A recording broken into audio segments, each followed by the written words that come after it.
Good afternoon, everybody. I'm going to kick off. I can see that people are still joining us, but I will kick off anyway with the housekeeping notes and everything as people continue to join the session.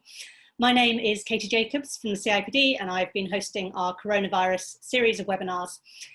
And this afternoon, we're going to be exploring a really important topic: youth employment and skills post-COVID. Young people risk being disproportionately impacted by the fallout of COVID. So this is a really, really critical topic for the people profession to focus on. And joining me to discuss and share ideas, a really fab panel. I'm joined by Lizzie Crowley, Lizzie's Policy Advisor, Skills at the CIPD, Karen Kelly, Apprenticeship Advisor at Strategic Development Network, and Kevin Brady, HR Director at Openreach. Thank you all very much for joining us today. As ever, I'm just going to run through the housekeeping notes. The session's being recorded. It will be available on demand via the webinar section of the CIPD website, and you can also access recordings of all of our previous webinars there. This is our last webinar before we take a summer break. We've been doing these pretty much non-stop since April, so the team's going to be having a little bit of a rest over August. We'll be back in September with a new series of webinars. Check the CIPD website for info about what topics we have coming up. And I'd just like to say I hope that you also get the opportunity to recharge your batteries a bit over the summer, because I know everyone's been working exceptionally hard. If you want to submit questions, can I ask you to use the Q&A tab, which you can see at the bottom of your screen. Please don't use the chat box for questions, although you can use it for comments and other things. A reminder that for legal advice, CIPD members can call our HR Inform helpline. It's available 24/7. And remember to head to the CIPD Coronavirus Hub for up-to-date information and resources. We're adding stuff to that every single day. And a reminder about our new Wellbeing Hub and Helpline for our members in the UK and Ireland. Together with award-winning workplace wellbeing provider Health Assured, we're now able to provide our members with free access to sessions with qualified therapists. So important you all look after your own mental health as you help others as well. So, as I said at the start, young people risk being disproportionately impacted by the pandemic and its devastating impact on the economy. On the 8th of July, as part of the response to this, the Chancellor announced a series of measures to support access to education, employment and training opportunities for young people in recognition of likely rises in youth unemployment. The Plan for Jobs introduced a new Kickstart Scheme to fund the creation of for young people at the highest risk of long-term unemployment, and announced the provision of funding to triple the number of traineeships and sector-based work academy placements, alongside further support for apprenticeships. So that's a pretty large package of support. What does all this mean for businesses?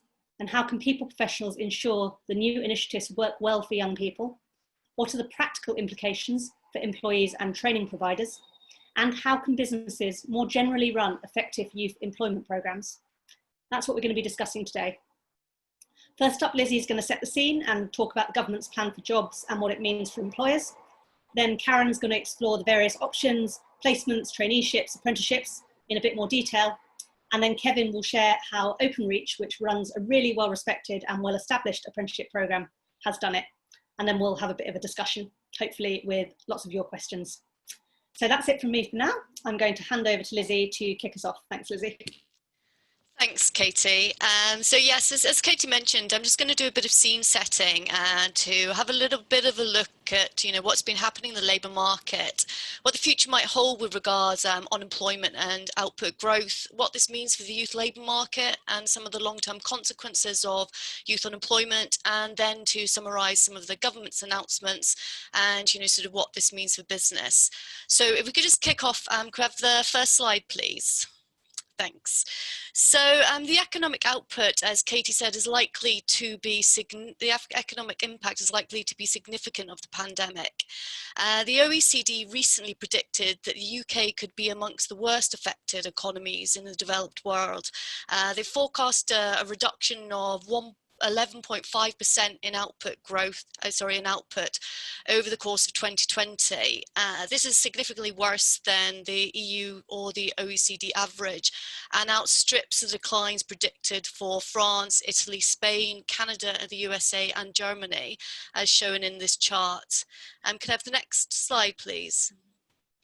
As a result of the economic contraction, unemployment is predicted to rise sharply.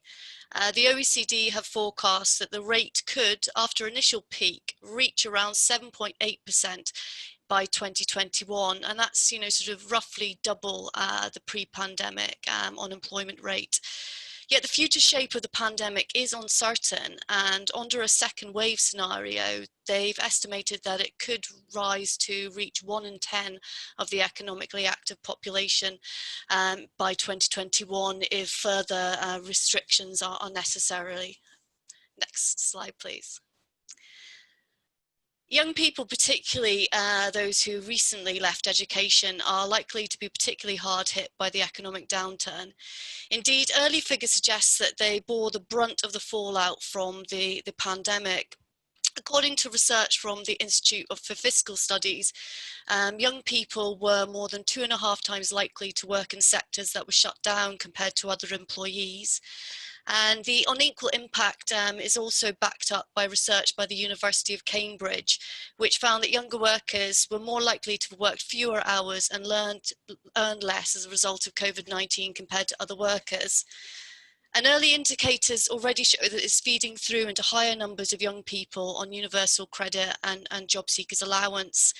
The number of 18 to 24-year-olds claiming work-related benefits has more than doubled in the UK over the past 3 months, and has now reached around 500,000 young people, and this is up 276,000 since March. Next, please.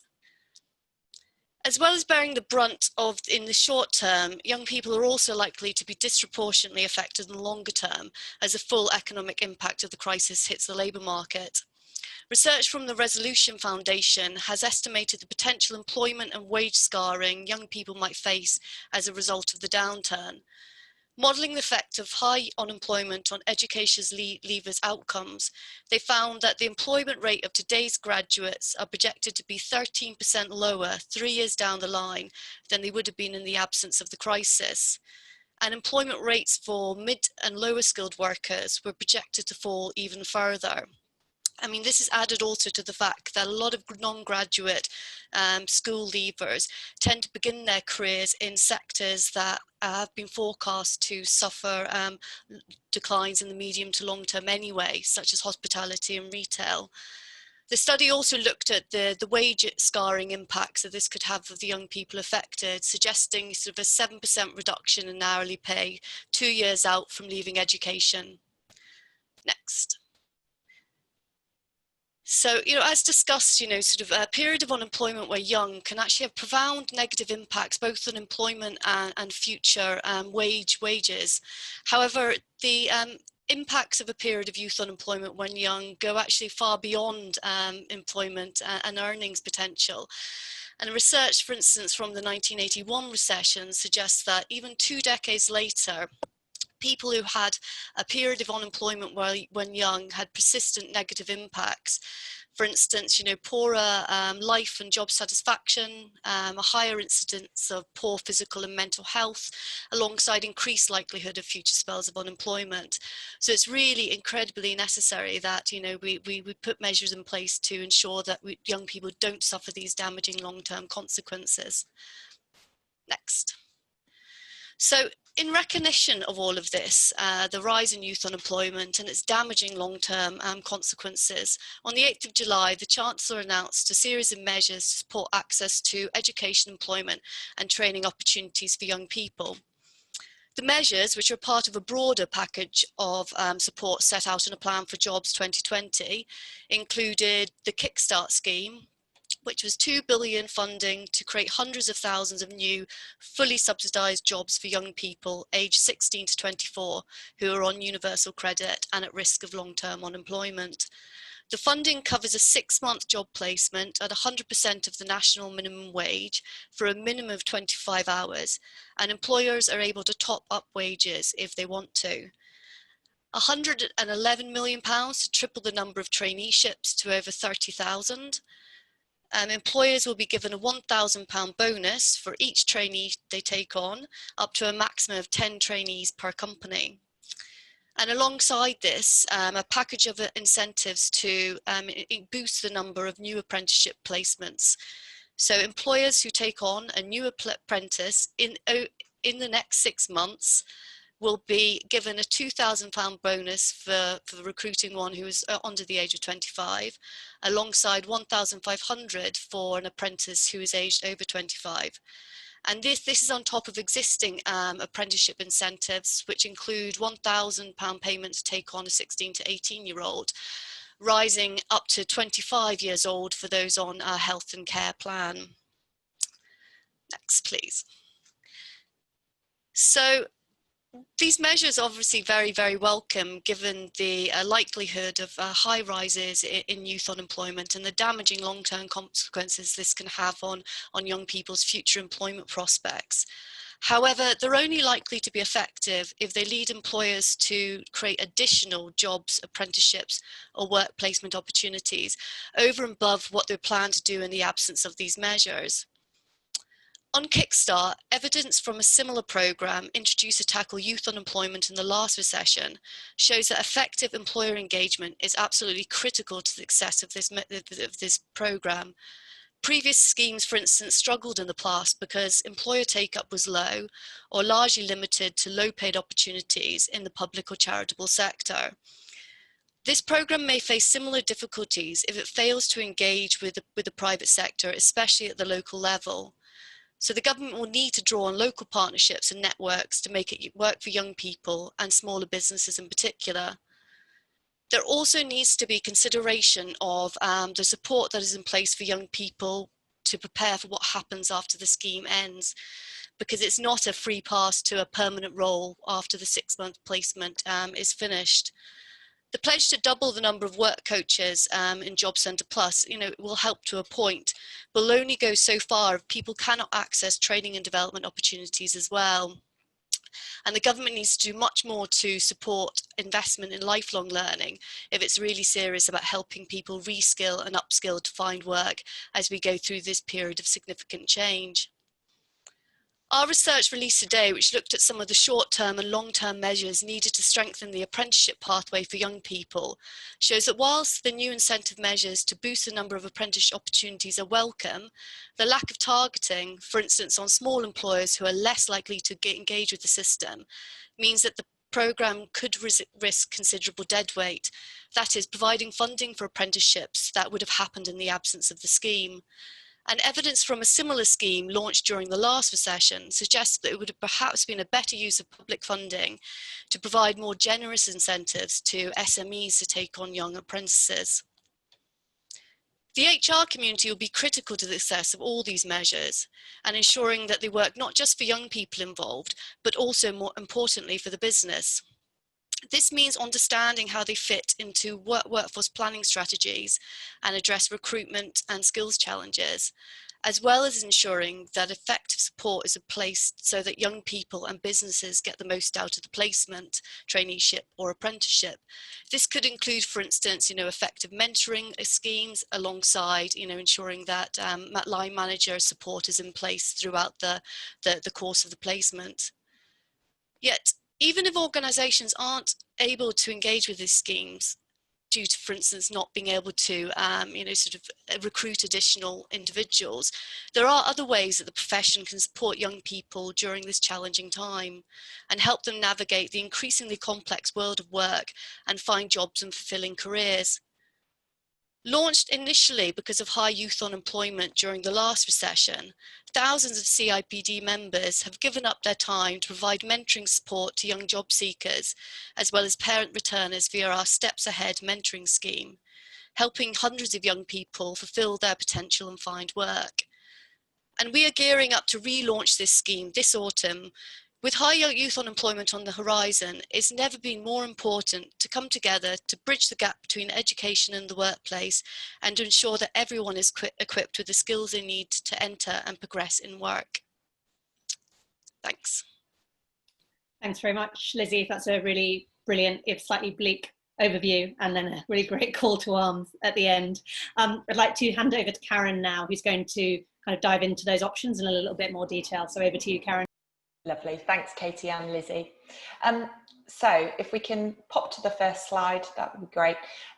Strategic Development Network, we're known as SDN, is a team of people who work in the space between employers with workforce strategies or needs and government with its skills, training programs and initiatives.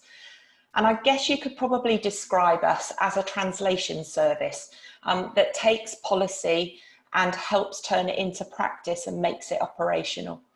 So we do a lot of work with training providers and practitioners to help them to develop and improve and grow their offer, and also directly with employers to help them to work out how to develop and deliver effective workforce strategies. And the impact of COVID in our sector, like many, has been pretty significant in terms of cancelled and delayed events and plans. And we've been focusing heavily on repositioning our support to online service, providing resources where it's appropriate to do so.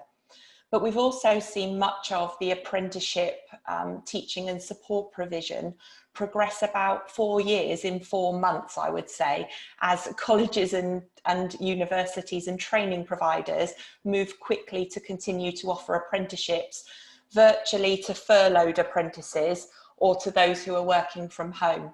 And I'm confident that the good bits of this will remain in the future. Next slide, please. So for the input today, with a focus on the incentives, I was asked whether or not there are lessons from previous schemes. And Lizzie certainly touched on some of that kind of learning.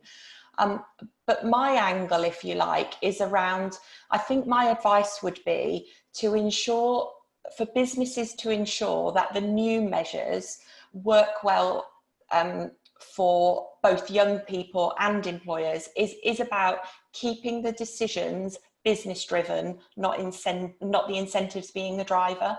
So, you know, on the slide are the things that you as HR professionals would be thinking about and doing. And so I'm not going to walk you through those, but if you've considered your aims and your timescales, your skills gaps, such as digital capacity or a department or team with an older demographic, then you will be able to see where action might be needed and whether or not work experience or an apprenticeship or some upskilling might be part of that solution. So hopefully this session will clarify a little bit about what options are available, and then maybe you can match the challenge to the potential solution. Next slide. This table tries to cover the latest information that we have, and this is just about work experience options. So if you don't have an opportunity for recruitment, but you do want to or need to get more people, more young people involved and experience in your business, then work experience could absolutely be a good option to have a look at. So work experience is about additional resource. They are expected to be part of the team and really contribute to the workload. And generally the programs here are longer than perhaps we might have experienced with the traditional 1 or 2 week work experience from schools that you might be familiar with. So you can see on there, industry placements and minimum hours are 315, so roughly equivalent to 45 days. And industry placements are linked to the new T-level programs that will launch in September. So we've got 3 sector areas to start with 21 more coming in the next 3 to 4 years. And I know that CIPD have been sharing information with members on this. There's also a link at the end of my slides to the employer tools and information if you're interested in a bit more detail. Traineeships, the other line there, are a little bit more unknown by lots of employers. Lots of employers that use them love them, but they are a bit of a hidden secret. So effectively, I would describe them as a pre-apprenticeship program. So they're aimed at young people, 16 to 24, mainly, who are not quite ready to secure a job and need some more confidence or experience or skills prior to work, prior to capturing that job. And we will definitely see growth here with the ambition to triple the number of traineeships. So if you're already doing apprenticeships, perhaps as an employer with a provider, it's likely in the coming weeks that your provider will be talking to you about whether or not a traineeship offer might work. And you can see on this slide as well, for the first time, we're starting to see incentives being put in place by government for work experience. And this is the first time really, other than perhaps very localised initiatives, that we've seen some of this. So if you're offering a T-level placement or a traineeship, there's a bit of recognition there to perhaps support some of the costs that an employer might incur. Okay, next slide. There's a little bit more on here around apprenticeships, and really they are high-level headlines of apprenticeships, and I'm sure a lot of you are already, you know, using these. But certainly from the Chancellor's statement, apprenticeships are very much being seen as a vital part of the economic recovery, and so worth a look if you haven't already. So a few headlines on there, which I won't pick through all of them, but it would be safe to say, I think, that you know, we've really experienced a major change in apprenticeships over the last 2 or 3 years in terms of employers designing the standards for the jobs that are there at the moment, in terms of the opening up of the age groups of people doing apprenticeships, often caused because of the levy, but actually employers will only continue to invest in apprenticeships if they are working for the business, and we're seeing some really good uptake.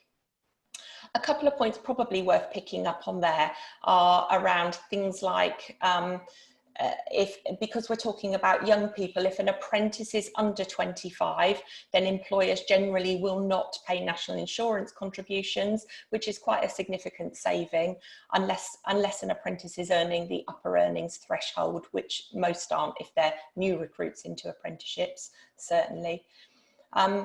And you know, the training programme is either paid for through the levy, or the maximum for a smaller employer is a 5% contribution. Now, all apprenticeships have a funding rate that is approved to them, and the highest funding rate for an apprenticeship is £27,000 at the moment. Now, if a 5% contribution of that is £1,350, so still quite a small contribution from an employer for actually quite a weighty programme in terms of that. So if any of that kind of makes you want to have a look again, there's a link at the end of the slides around the current information around apprenticeships, which may be of help. And Lizzie touched on the new incentives there. With apprenticeships, we have a 6-month window at the moment around apprenticeships and around these incentives. So I don't think if you feel far away from needing an apprenticeship in the workplace, I'm not sure this is enough to tip you over the line. You've got to do that thinking piece first.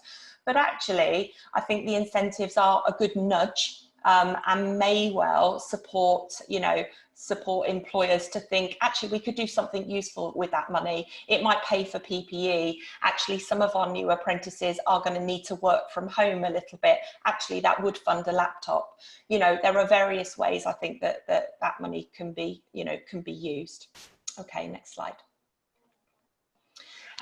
There were we have had with apprenticeships some COVID flexibilities. So for those of you that are already working with apprenticeships, it's just worth making sure that you're up to speed with these things and whether or not there's something in there that helps you. So we're expecting an imminent launch of a support service for redundant apprentices. Apprentices, because their employed status, are just as much at risk of redundancy as any other employee at the moment. And so we will see that as part of a kind of a matching offer.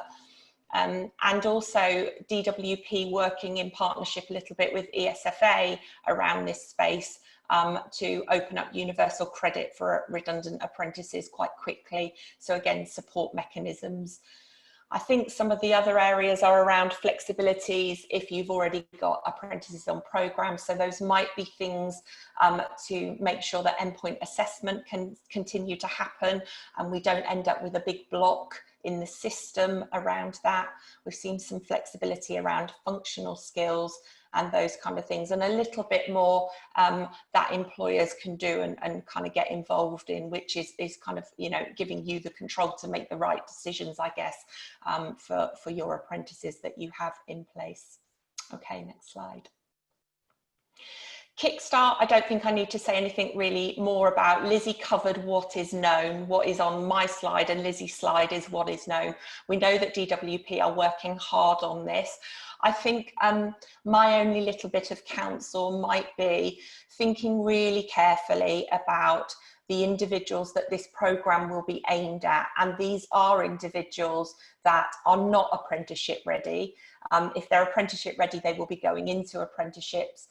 These are people further away from the workplace at the moment who will probably need quite a lot of training and support and, you know, perhaps confidence building and those kind of things. So that will absolutely be the right space for some employers, but actually if you've not done anything like this before, that might be quite a big ask. So yeah, next slide. And then kind of on this element, I was just really thinking about across industry placements, traineeship, Kickstart, what we know about it, and apprenticeship.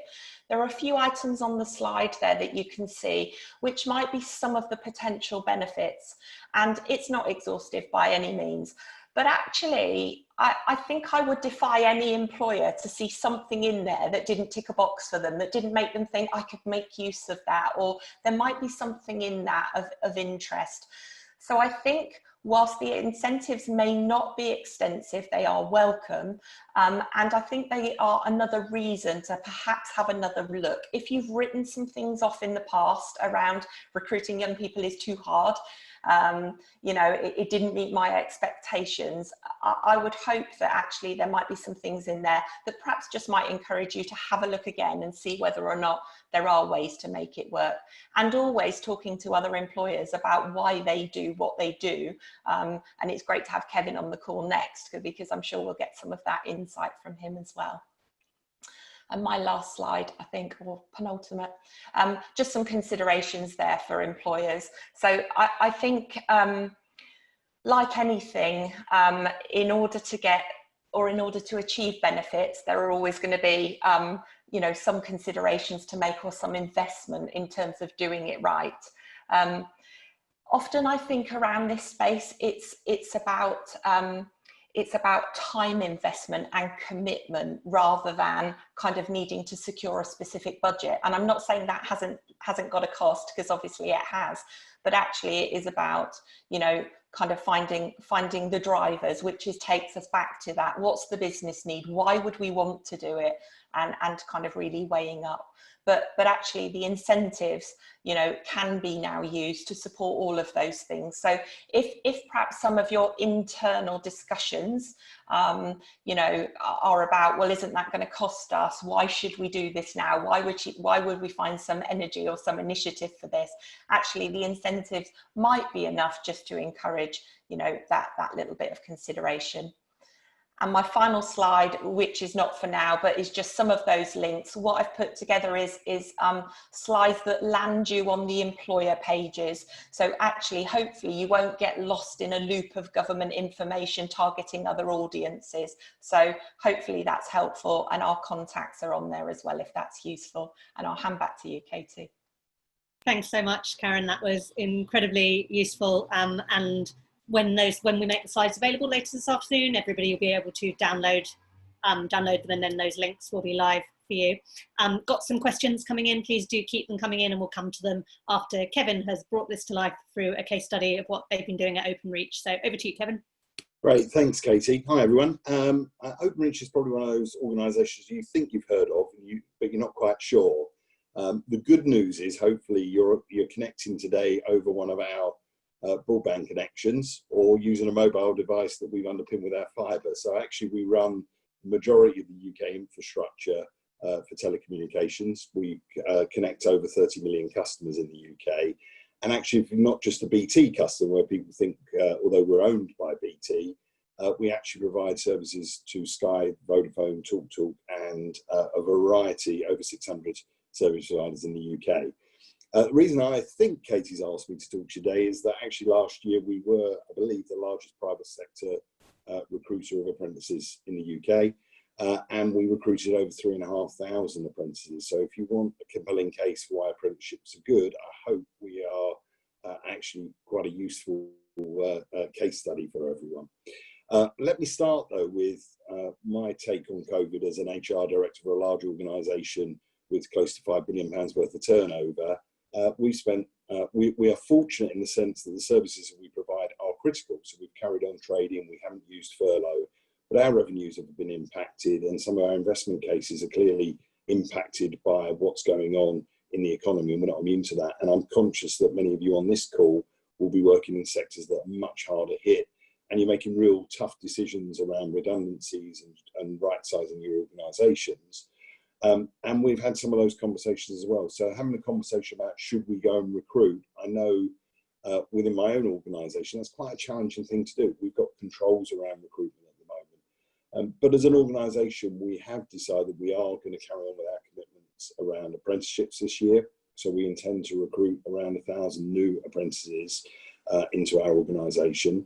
But we're also exploring what are the other things that we can do. And certainly as Karen talked about, I think as a major employer in the UK, we have a commitment to help society as well. And we've done that historically. We've had work-ready programmes that have supported long-term unemployed people to actually get experience to be able to come back. So typically we're offering 2 to 3 week placements to give people life skills. And having spent time with some of those people, you can see the long-term impact of being made, of not having a job very early in your career. Some of the things that Lizzie talked about really do scar people through and knocks their confidence. So I think as an employer, anything we can do, and as a profession, anything we can do to help individuals is going to be fantastic.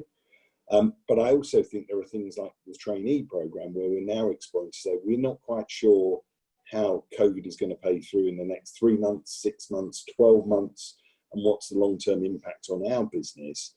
But things like trainee programmes, if you're not committed perhaps now to say, I'm not sure where we're going to be investing 12 months down the line, the trainee programme does give you the opportunity to actually try before you buy.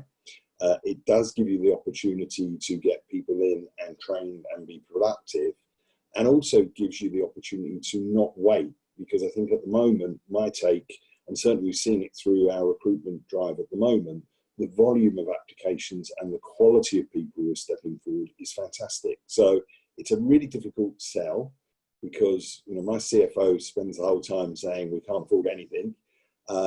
But I think it's also an opportunity. And if you're in a sector where you've got the opportunity to think about investment in a slightly longer horizon, it's a prime opportunity with some funding from the government to actually help make some of those decisions. And I think I agree with Karen. From an apprentice perspective, I'm not sure the incentive is going to make employers step over the line. And that's certainly some of the feedback we gave back to the DWP.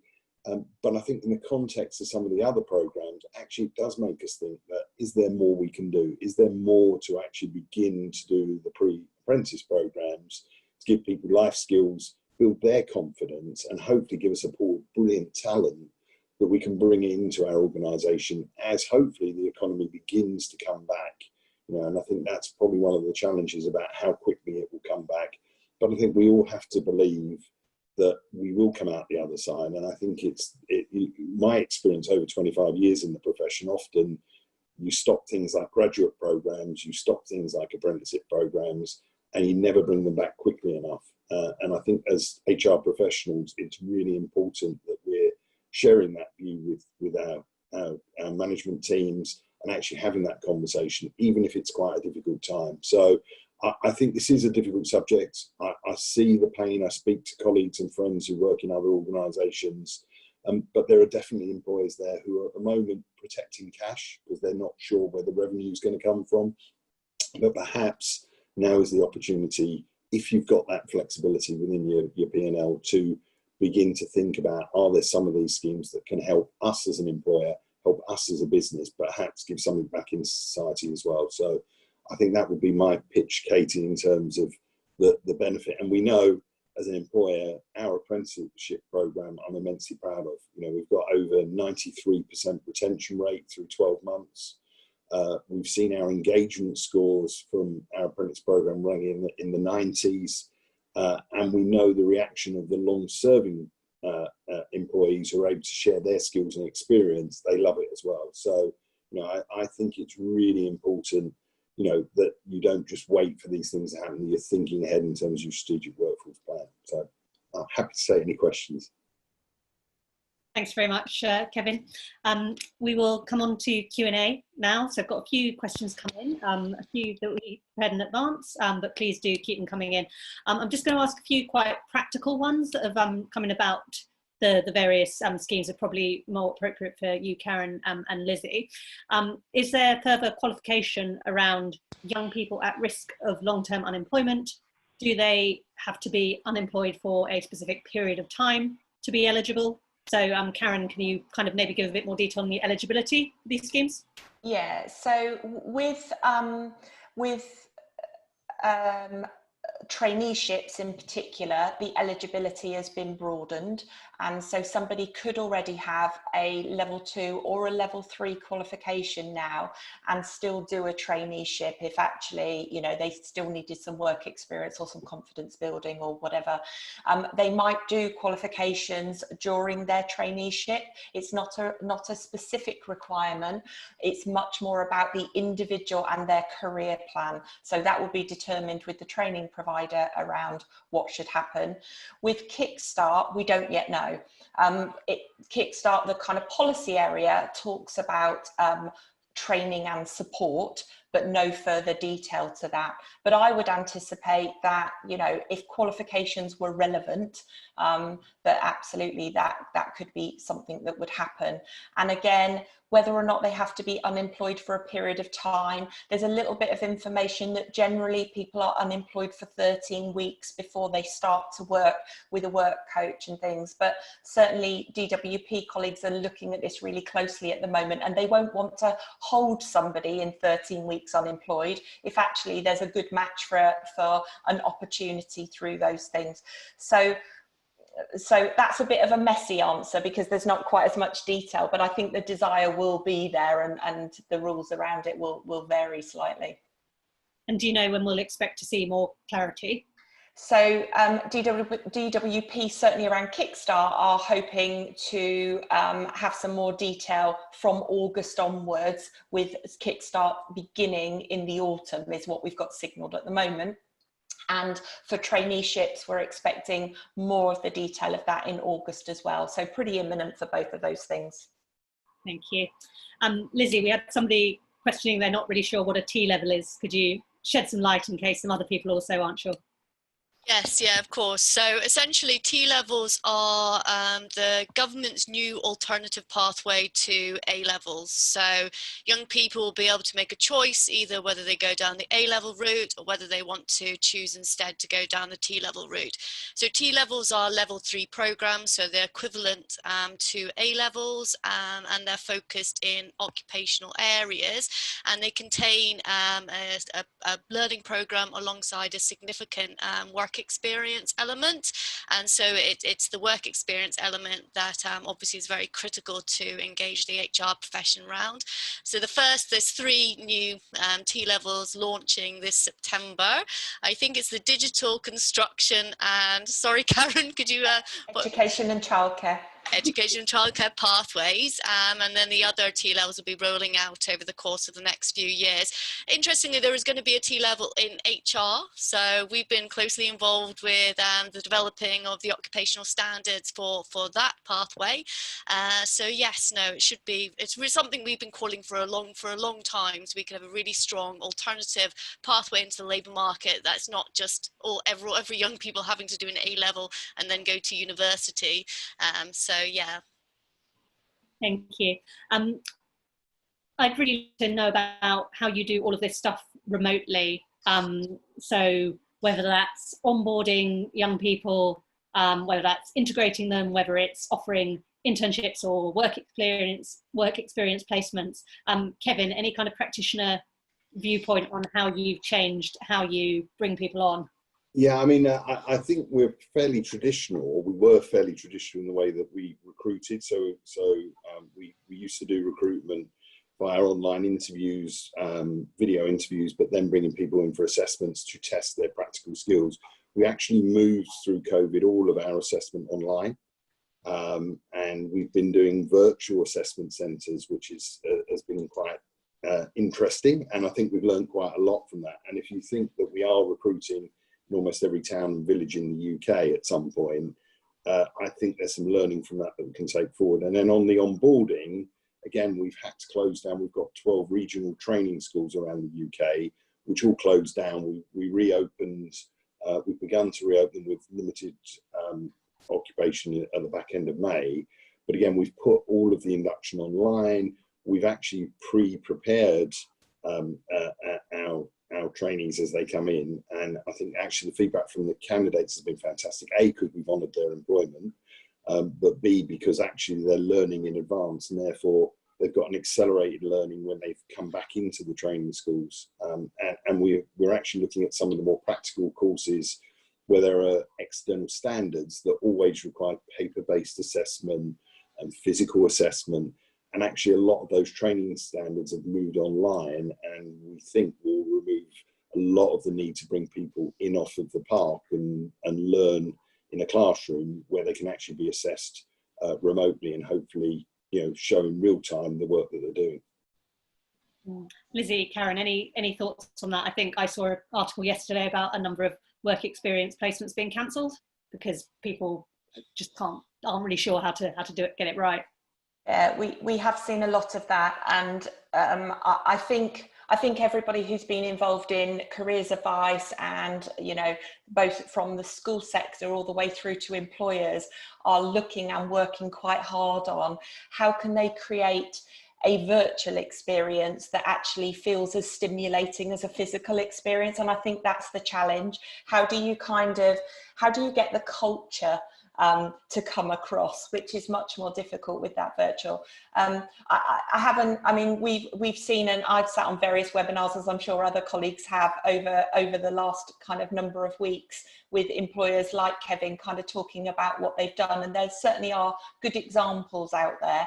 I think we will need to do more of it as we move forward. And I think actually some employers might feel more comfortable with sharing a virtual kind of insight into their business, a behind the scenes look, if you like, of their workplace, rather than actually physically having, you know, lots of work experience students in. So I think it's an area that certainly will grow, and a lot of interest in it without a doubt. But good practice to come. Yeah, watch this space. Yeah. Lizzie, question for you to kick off with. What key action and changes do you see or would you recommend to schools and other education providers to make to support the future skills needs and employment needs in the future? Yeah, I mean, we've done a lot of work to support the careers strategy of the government. For instance, we've recruited actually the vast majority of enterprise advisors whose key role is to engage with schools so that they understand more about the job market and to connect them with local employers. So obviously that's kind of part of ensuring that young people are equipped with the right knowledge when they're sort of making decisions about their future career opportunities.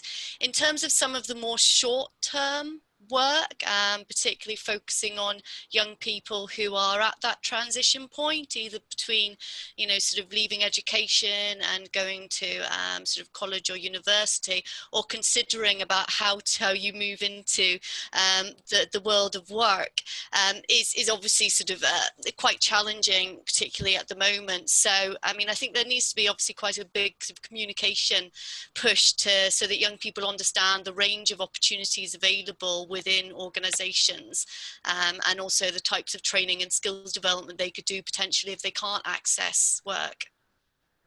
Thank you. And Kevin, from an employer perspective, do you work closely with education providers? Is there any kind of things you'd like to see from them, especially as we move into this kind of really pressured and challenging phase? No, I think in terms of provider, we do some of our own assessment directly on our engineering, but in the broader piece, I think it's just making it as easy for employers as possible, because we do see, you know, the national standards between, you know, it's a bit like COVID, between the 4 countries. I think there are different levels of bureaucracy that come into play, and I think anything we can do to make it easier for employers and not put barriers in the way has got to help. And I think that's a big push that we would probably give back to government, or the 4 governments, to make the standards as simple as possible. Thank you. And I'm just going to read out a comment that somebody from the Careers and Enterprise company has just posted, that bar traineeships, a lot of the government support relates to those aged 18 plus or 16-year-olds in receipt of benefit, which is a very small group, but it's actually the pathway and experience of young people, therefore very difficult in the age groups 14 to 19, which is a really key point for preparing them for employment, and allowing employers to receive more work-ready people. So support from employers where they are able to work alongside people will be really, really important. So thank you for that. Karen, a very practical question here, which is, how do you actually claim the new incentives? Have we got information on that yet? Yeah, we do. So with the apprenticeship incentive, an employer will link the apprentice. They will open, if they don't already have one, an apprenticeship service account. So it's like a bank account for apprenticeship funding. And it will be a simple mechanism in there to click that you have an eligible apprentice, and you will enter your bank details, and then the incentive will be paid to you in the bank of your choice. I'm assuming a business account or a company account at 3 months. So 50% of the incentive at 3 months, and 50% of the incentive, assuming the apprentice is still in learning, at 12 months. So that will be the apprenticeship incentive. And then the traineeship incentive, we expect to be paid to the training provider and then passed on to you as the employer. Thank you. Lizzie, one for you. Which schemes do you think will be most effective in helping to get young people into the office/workplace, and which sectors do you think these schemes are going to have the biggest impact on? That's quite a challenging question. I think in terms of the things that will be most effective, I mean, that largely just depends, to be honest, on the ability of organisations to actually sort of start recruiting again.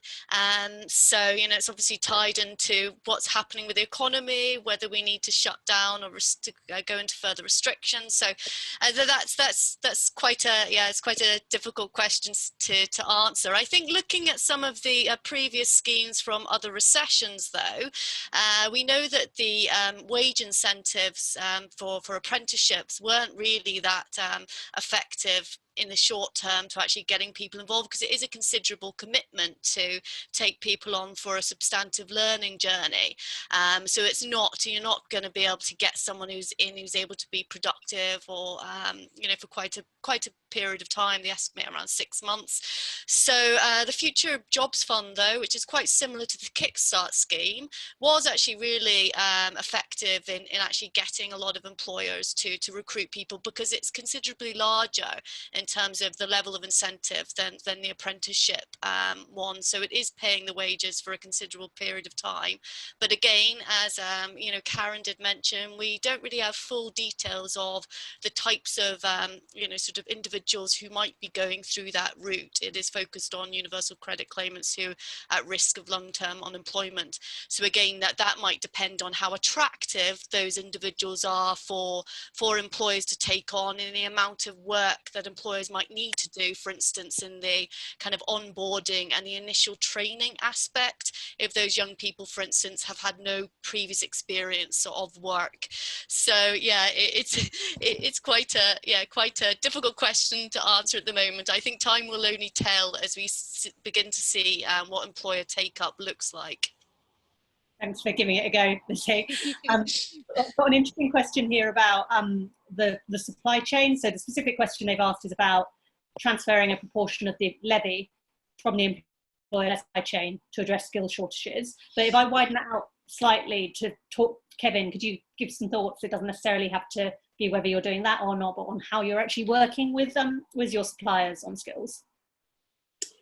Yeah, I think from a skills perspective, again, because we self-accredit on our main scheme, we've been, we're quite fortunate that we're directing it to skill. It really does link directly to our business need.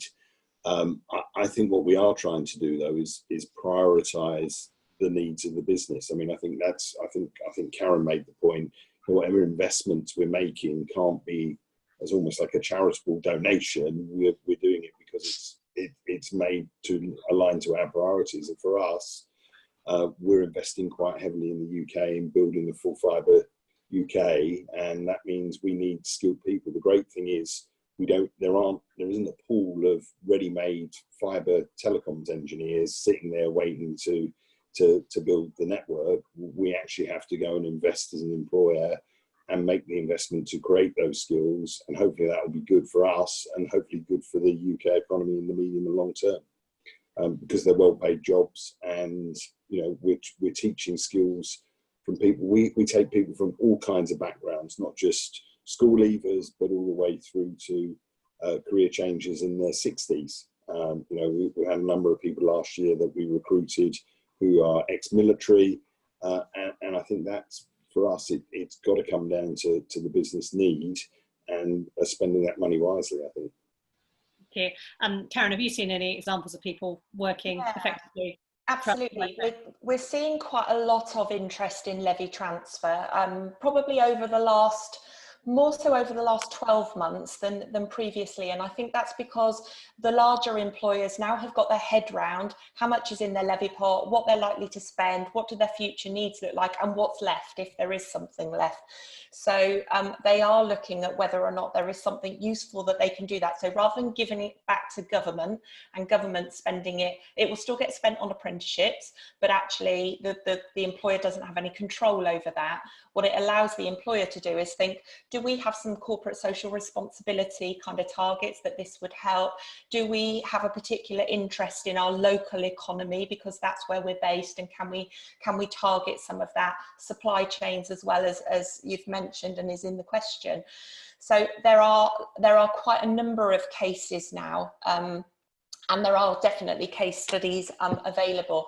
I would say this is all going to be down to what's happening in your local area, unfortunately. So there's nothing national at the moment, other than an encouragement to do it. Locally, I would say, have a look at your local enterprise partnership and what they're doing around levy transfer and ask that question. They are the best place to go for some of that at the moment. West Midlands, I know, have a scheme going, kind of Cambridgeshire and Peterborough do, Liverpool City. So there are a number that are being kind of quite coordinated, but equally, if you're already in apprenticeships, talk to your training provider, because actually some of the larger employers that they're working with are saying, we will help some of your smaller clients, if you like. We've got levy transfer, so it could be kind of matched up in that way. So yeah, lots of great examples going on, and I think lots more to come. Thank you. History shows us that in times of significant economic downturn, graduates will be left with few alternatives other than to accept opportunities that are often taken up by less qualified young people. Which of these opportunities are targeting unemployed graduates and which are focusing on non-graduate young people? Lizzie, can I ask you for some thoughts on that? Yes, yeah, and I do, and that did happen in the last recession. So you see that bumping down in the labour market, where sort of graduates crowd out some of the other groups from employment opportunities. And I think sort of partly this is a call to organisations that, sort of to think about when they're recruiting measures they can put in place to ensure that actually young people from other educational routes have just as good a chance of getting the opportunities as other groups. In terms of the question specifically about the programme, so as I mentioned, there's not enough details yet on the Kickstart scheme to let us know whether that will be any type of qualification eligibility behind it. So we don't know on that one. On the traineeships though, graduates are not eligible to take on a traineeship because it is focused at level 2 and level 3. People with with qualifications at that level, so they will not be eligible for support under that. Apprenticeships, the incentives there, you know, are available to any person who wants to take on apprenticeships, because the previous qualification eligibility criteria was removed, I think back in 2017. So they'll be eligible for those programs. And again, with the T-level and the industry placement side, that, as I mentioned, is a route for people studying at a level 3 as a sort of school or college program. So again, that's not something that will be available to people who've already completed a degree, for instance. Thank you. Yeah. Kevin, have you got any tips on retaining the young people you might be bringing in for the longer term? Yeah, I mean, I think one of the reasons that many employers have shifted and increased the number of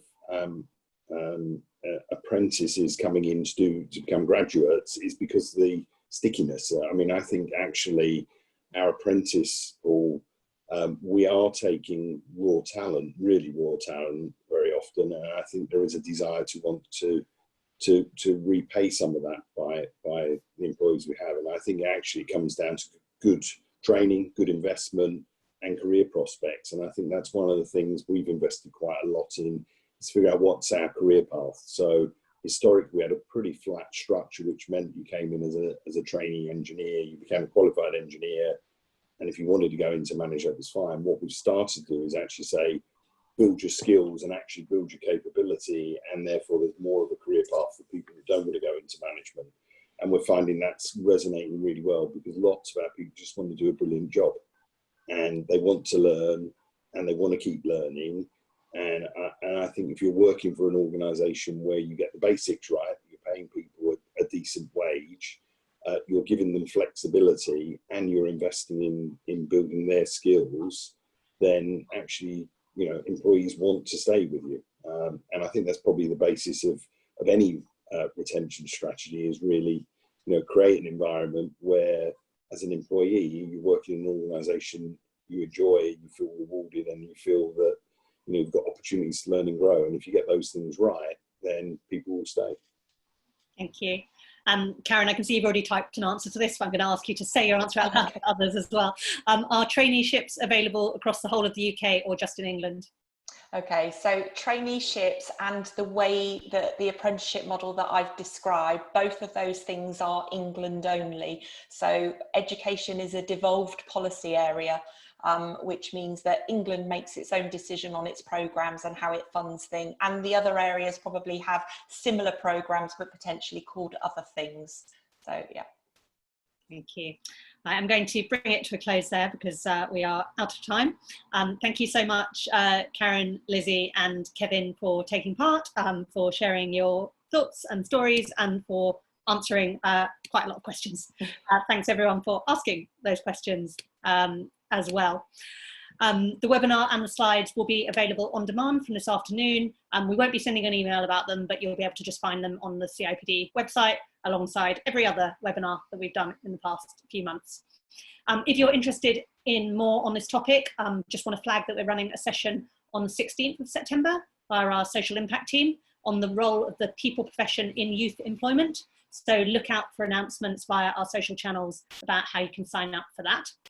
And a final reminder about our new wellbeing support for members in the UK and Ireland, with a free 24/7 telephone helpline staffed by qualified therapists and provided by Health Assured. So that's it from the CIPD webinar team from now until September. Thank you so much for watching and for asking questions and being engaged, and we will see you in the autumn. Thanks very much, and bye for now. Thank you.